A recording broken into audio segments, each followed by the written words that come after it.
Mesdames, Messieurs, bienvenue dans notre journal. Voici les titres de ce 11 octobre.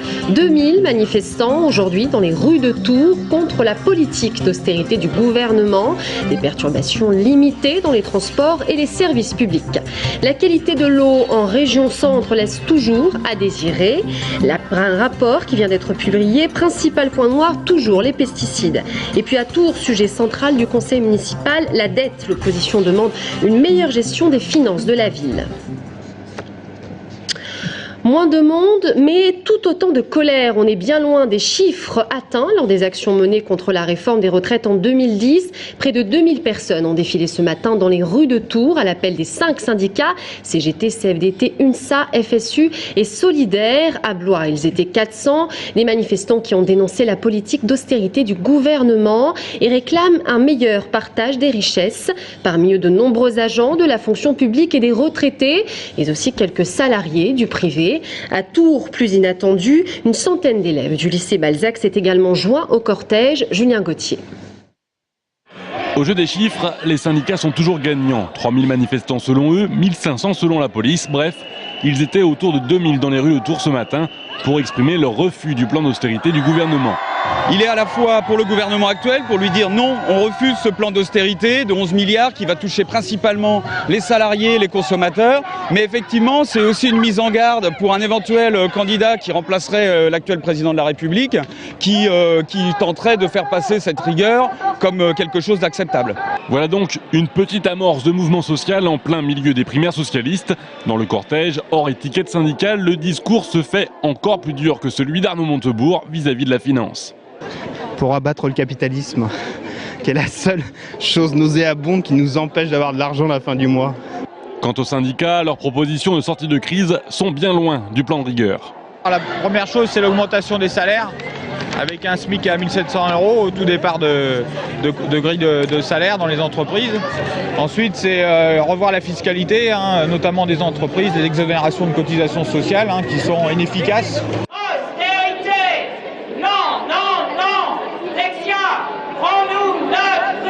Mais après l'échec du mouvement intersyndical contre la réforme des retraites en 2010, les syndicats peinent à rassembler massivement. Quant aux appels à la grève, aucun secteur ne semblait particulièrement bloqué.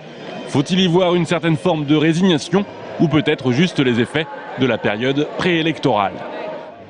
Et la SNCF, elle aussi, a répondu à l'appel de la grève lancée par les syndicats, qui a été moyennement suivi. 20% de grévistes au niveau national. D'après la direction, le trafic restera perturbé jusqu'à demain matin, 8 h. Si vous comptez prendre le train, je vous rappelle que le trafic TGV et TER est réduit à 1 train sur 2 en moyenne. Mauvaise note pour la région centre qui reste l'une des régions de France où la qualité de l'eau du robinet est de plus mauvaise qualité. Ce rapport de l'Agence régionale de la santé note des améliorations, mais de nombreux efforts restent encore à faire. Le détail avec Florent Carrière. Globalement, l'eau de consommation est de meilleure qualité en Loir-et-Cher qu'en Indre-et-Loire. Exemple avec les pesticides. Pas moins de 12 réseaux de distribution d'eau en Indre-et-Loire sont confrontés à la présence d'atrazine, le désherbant du maïs, pourtant interdit depuis 2006. Beaumont-la-Ronce, Autrèche, le secteur de Loche-Pérusson ou encore Marigny-Marmande, des communes touchées mais qui ne dépassent cependant pas le seuil de l'OMS. En Loir-et-Cher, c'est le secteur de Marchenoir-Roche-Talcy où la qualité de l'eau est dégradée, là aussi, par l'atrazine. Souvent, les autorités ont réussi à faire baisser le taux de polluants dans leurs eaux de consommation en mélangeant les eaux superficielles avec les eaux de la nappe du Cénomanien, beaucoup plus propres car plus profondes. Autre méthode, mélanger les eaux des différents réseaux de distribution.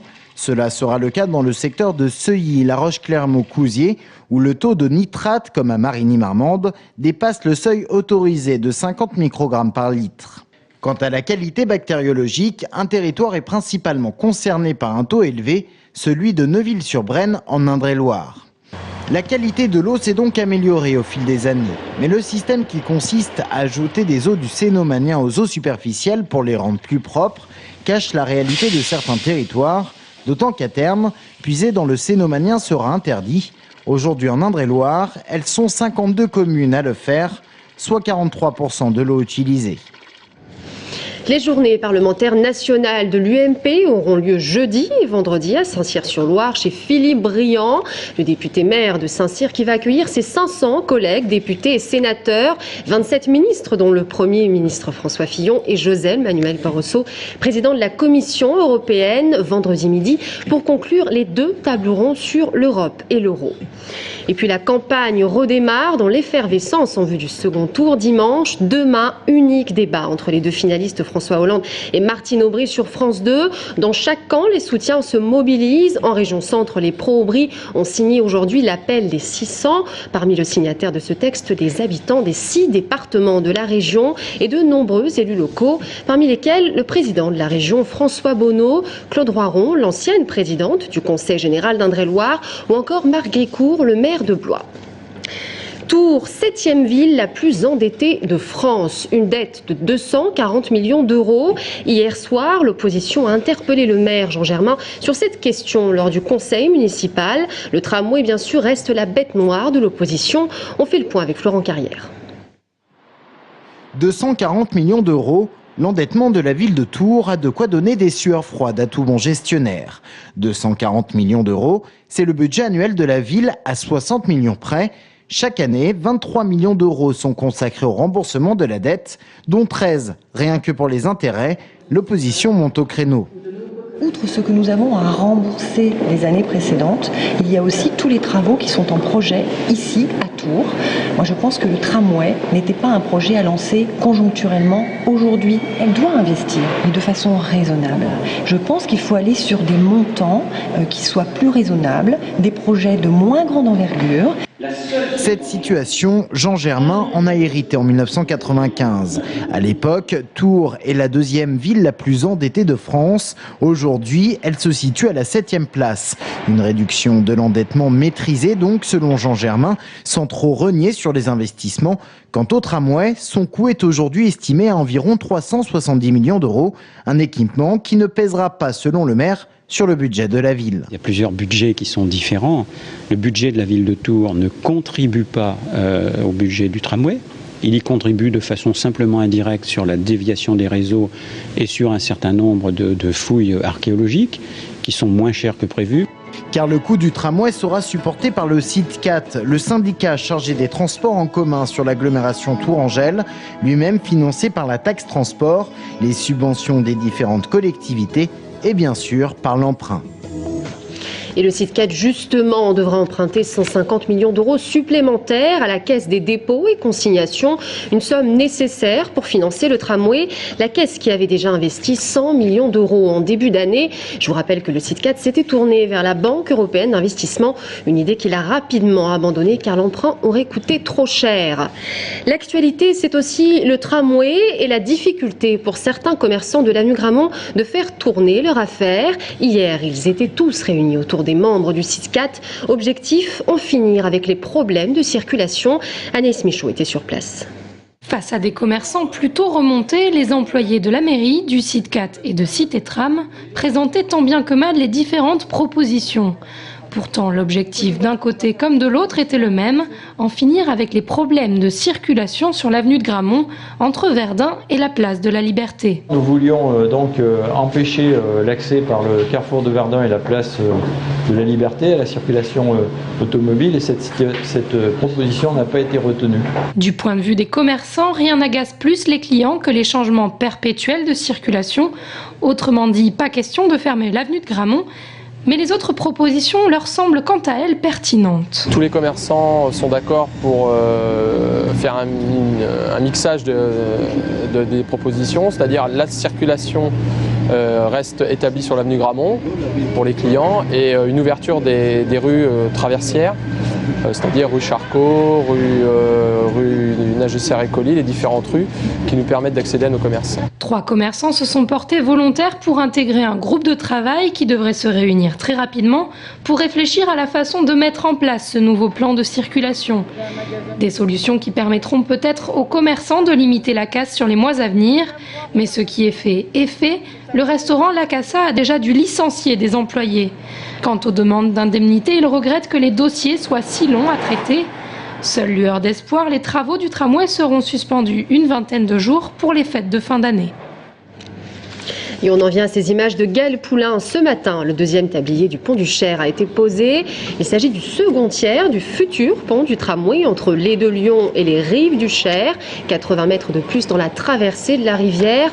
Le dernier tiers devrait être lancé en mi-novembre. Je vous rappelle que ce pont mesurera 225 mètres de long sur 13 mètres de largeur. La construction du pont, elle devrait être achevée au printemps 2012. À Blois, 12 ans de réclusion requis contre le violeur d'une étudiante de 20 ans. Les faits se seraient passés en novembre 2003. À Blois, l'avocate générale réclame une peine de 12 ans de réclusion assortie d'un suivi socio-judiciaire de 4 ans. La victime a pu enfin faire face à son agresseur, l'accusé qui a été recherché pendant 6 ans avant d'être confondu par son ADN pour trafic de cannabis. Direction Saint-Avertin maintenant, au sud de Tours, où se trouve la première maison passive, une maison qui crée sa propre énergie. À Saint-Avertin ce matin, dans le cadre de la 2e édition de la Fête de l'énergie, cette maison révolutionnaire était présentée pour la première fois en Indre-et-Loire. Jérôme Alain. Cette maison est dite passive. Passive car autonome en chauffage. En clair, à l'intérieur des 150 mètres carrés à Ossature-Bois, il n'y a ni radiateur, ni poêle ou autre mode de chauffage.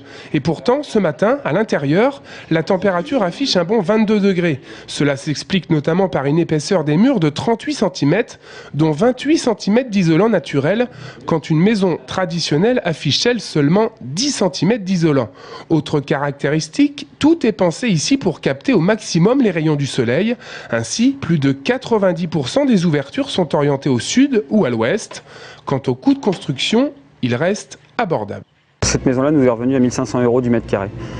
On était parti au départ sur un estimatif qui était aux environs des 2 000 € du mètre carré. Et en faisant des choix techniques, technologiques aussi, et avec des réductions importantes, on est arrivé à cette performance. Il faut savoir que c'est le type de maison qu'on visera, mais à l'horizon 2020 au niveau de la réglementation thermique.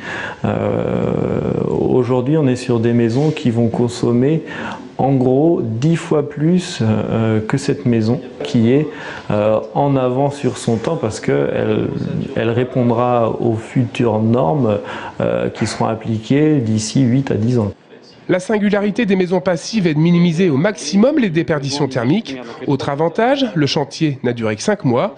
Et pour encourager les particuliers à s'engager vers des constructions écologiques et non énergivores, la région Centre a accordé une enveloppe de 5 000 €. Une maison que vous pourrez visiter le 15 et le 22 octobre prochain. Attention, l'inscription est obligatoire par mail ou par téléphone qui s'affiche juste au bas de votre écran. On passe au sport à présent. Le TVB se déplace à Montpellier ce soir pour la 4e match de la saison. Les joueurs de Mauricio Paes vont tenter de décrocher une 4e victoire consécutive et conserver donc leur place de leader. Le TVB qui affrontera ce soir des Montpelliérains affaiblis par une sérieuse défaite face à l'Arago de Sète. De retour, les joueurs du TVB recevront Tourcoing samedi soir, exceptionnellement à 21 h. Et puis on termine cette édition avec du basket. Il y a un match dangereux ce soir pour l'ADA, l'équipe blésoise 3e au classement, qui jouera ce soir au Puy-en-Velay dans le cadre de la 3e journée de National 1. Une équipe réputée difficile à domicile. Pour Hugo Cancé, l'entraîneur, c'est le match où il faudra se positionner dans le championnat. C'est la fin de cette édition. Merci à tous de l'avoir suivi. Dans un instant, on parle de travaux d'intérêt général qui connaissent un succès croissant ces dernières années et qui restent surtout la clé d'un avenir meilleur pour certains justiciables. A tout de suite.